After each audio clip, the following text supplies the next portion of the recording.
दावा है कि उसकी निर्मम हत्या लिव इन पार्टनर मनोज साने ही कर देता है और उसके बाद शव के टुकड़ों को कुकर में उबाल दिया करता है ताकि शव के आसानी से ठिकाना लगाया जा सके। हेलो एवरीवन, राहुल है और आज मैं आप लोगों के सामने मुंबई की सरस्वती विद्या केस को लेकर आया हूँ।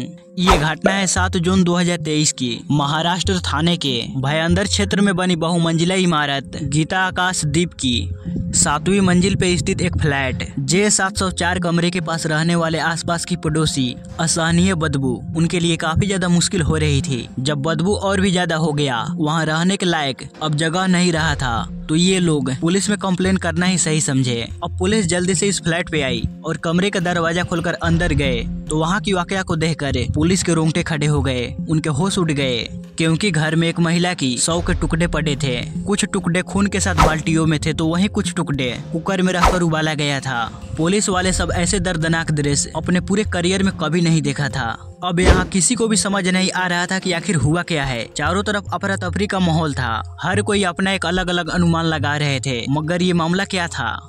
दरिंदगी का इतना घिनौना खेल खेलने वाला आखिर वो शख्स कौन था? इन सारी वाकया का अंजाम देने का उसका मकसद क्या था? तो चलिए मैं आपको आगे इस वीडियो में डिटेल में इन्हीं सारी वाकया के बारे में बताऊंगा। तो ये कहानी है लिविंग रिलेशनशिप की, जो आजकल के समय में ये आम बात है। कहानी के लीड कैरेक्टर एक महिला जिनकी उम्र 36 साल, नाम सरस्वती विद्या, और उनका पार्टनर मनोज साने जो कि 56 साल का है। सरस्वती विद्या का बचपन अहमदनगर के एक अनाथालय में अपनी 3 बहनों के साथ बिताई। वहाँ अपने बहनों के साथ अनाथालय में ही पली बढ़ी। 18 वर्ष के होने के बाद सरस्वती अपने एक दूर के रिश्तेदार के यहाँ रहने के लिए चली गई। सरस्वती विद्या ने SSC परीक्षा के एग्जाम में असफल होने के बाद अपनी पढ़ाई छोड़ दी। वहीं मनोज साने एक पढ़ा लिखा आदमी था। अनाथ होने के बावजूद भी उसने बिजनेस के बारे में पढ़ाई की थी, मगर उसके पास क्वालिफिकेशन होने के बावजूद भी उसे कोई अच्छा काम नहीं मिला। वहाँ बावही में एक राशन के दुकान पे काम किया करता था। परिवार के नाम पे उसके साथ कोई नहीं था।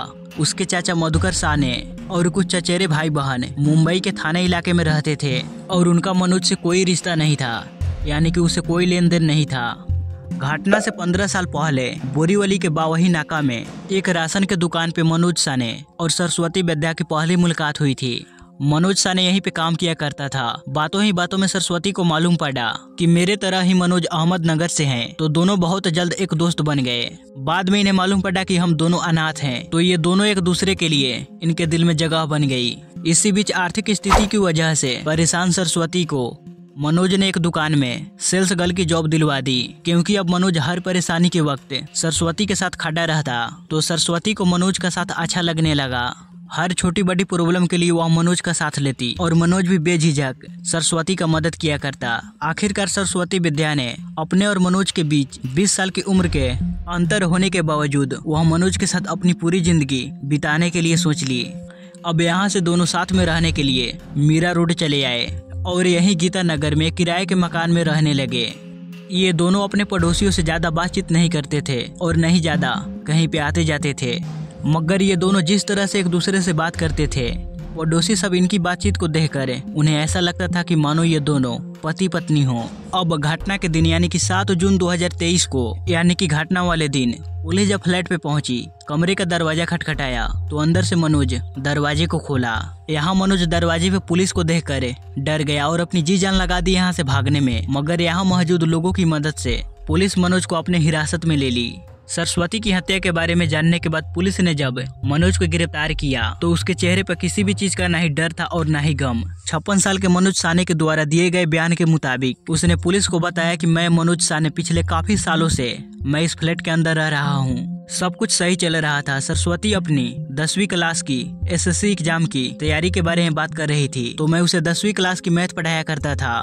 पुलिस को कमरे से एक बोर्ड भी बरामद हुई। उस बोर्ड के ऊपर 10वीं क्लास के कुछ क्वेश्चन लिखे हुए थे। उसने बताया कि सरस्वती विद्या मेरे लिए एक बेटी की तरह थी।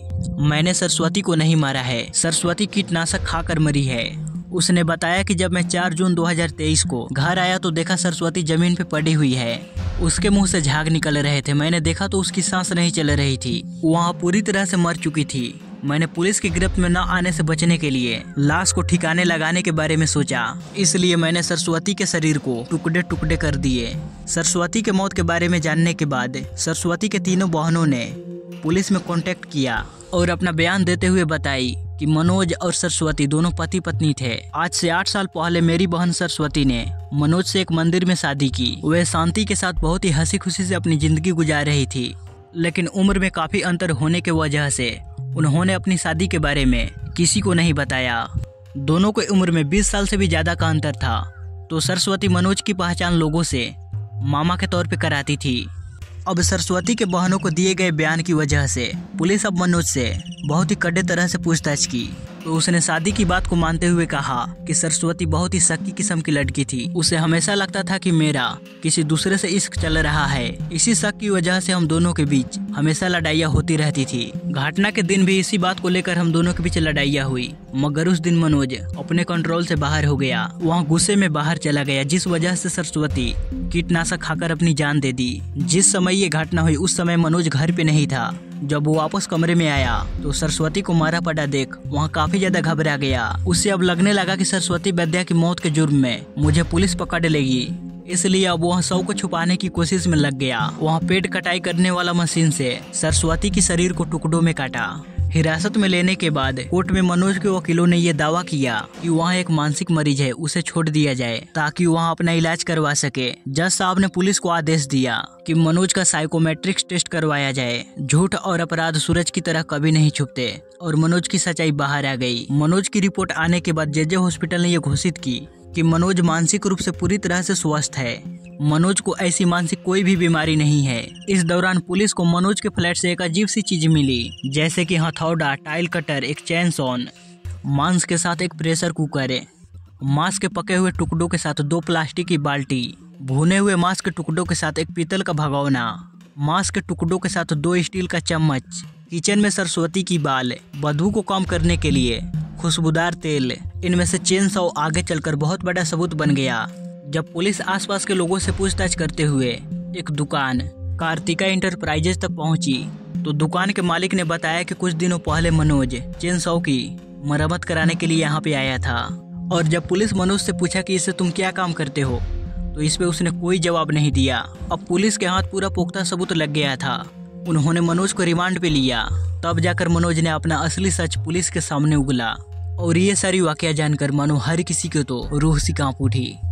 मनोज ने बताया कि शक्की सरस्वती नहीं बल्कि मैं खुद था। मनोज को लगता था कि सरस्वती के और भी सारे लोगों के साथ नाजायज संबंध है, और यही शक सरस्वती को मारने की सबसे बड़ी वजह बनी। वहाँ सरस्वती से उम्र में काफी ज्यादा बड़ा था, और इसी इनसिक्योरिटी के चक्कर में उसने सरस्वती की मौत का घाट उतारने की प्लानिंग की। मनोज ने बहुत ही शातिर तरीके से सरस्वती की हत्या करने की योजना बनाई थी। जब पुलिस मनोज के फोन के गूगल हिस्ट्री को चेक किया तो मालूम पड़ा कि हत्या से पहले उसने यानी कि 28 और 29 मई को गूगल में घातक कीटनाशकों की खोज की थी, और साथ ही साथ ये भी सर्च किया था कि किसी शव को गलाने में कितना समय लगता है, शव को टुकड़ों में कैसे काटा जा सकता है, उसे कैसे ठिकाने लगाया जा सकता है। गूगल के सर्च के मुताबिक उसने पहले ठिकाने लगाने के हथियार को इकट्ठा किया। उसने 1000 की टाइल कटिंग मशीन और 4000 की 200 वोल्ट वाली इलेक्ट्रिक चेन सौ खरीदी। फिर उसने किया छाछ और कीटनाशक का इस्तेमाल। फिर उसने शव की बदबू को रोकने के लिए नीलगिरी तेल की 5 बोतलें भी खरीदी। घटना के दिन सरस्वती के साथ उसका काफी ज्यादा झगड़ा हुआ, और झगड़े के बाद उसने वही कीटनाशक सरस्वती को झाज में मिलाकर दे दिया, और सरस्वती को जमीन पे तड़पता हुआ छोड़कर मनोज घर से बाहर चला गया। कुछ देर के बाद मनोज जब वापस आया तो सरस्वती के मुंह से झाग बाहर निकल रहा था। वह मर चुकी थी, जिसके बाद मनोज ने दरिंदगी की सारे हदें पार कर दी। उसने सरस्वती की शव को इलेक्ट्रिक आरी से पहले 20 टुकड़ों में काटा। अब शरीर से काफी ज्यादा खून बह रहा था, तो खून भरे टुकड़ों को उसने बाल्टी में रखा ताकि खून बाल्टी में ही रहे। इतना कुछ करने के बावजूद भी मनोज की दरिंदगी शांत नहीं हुई। उसने कटे हुए टुकड़ों को इतना छोटा छोटा पीस में काटा कि उसे कुकर में रखकर उबाला जा सके, और फिर कुछ टुकड़ों को कुकर में उबाला और कुछ को तो गैस पे रोस्ट भी किया, और फिर बाद में उन टुकड़ों को उसने कुत्तों को खिला दिया। पुलिस कार्तिका इंटरप्राइजेज के मालिक, जहाज बेचने वाले और कीटनाशक बेचने वाले जिससे मनोज ने कत्ल में इस्तेमाल किया था, उनके बयान भी दर्ज किए गए। अब इन सब सवालों के आधार पर पुलिस ने अपना पक्ष रखा। अदालत ने मनोज को दफा 302 के तहत मुजरिम करार देते हुए जेल भेज दिया। रिपोर्ट्स के मुताबिक अभी भी ये मुकदमा कोर्ट में चल रहा है। मनोज के वकीलों ने इस मामला में नया मोड़ लाने के लिए एक और कोशिश की है। उसने इस बार ये कहा कि मनोज का HIV पॉजिटिव टेस्ट किया गया था और ये 2008 में किया गया था और उसके बाद से लेकर अब तक मनोज के सरस्वती के साथ कोई संबंध ही नहीं था। पुलिस ने 1200 पेज की चार्जशीट और 68 विटनेस का ब्यूरो कोर्ट में दर्ज करवाए हैं और उन्हें पूरा यकीन, भरोसा, यहाँ तक कि विश्वास है कि सरस्वती को इंसाफ जरूर मिलेगा।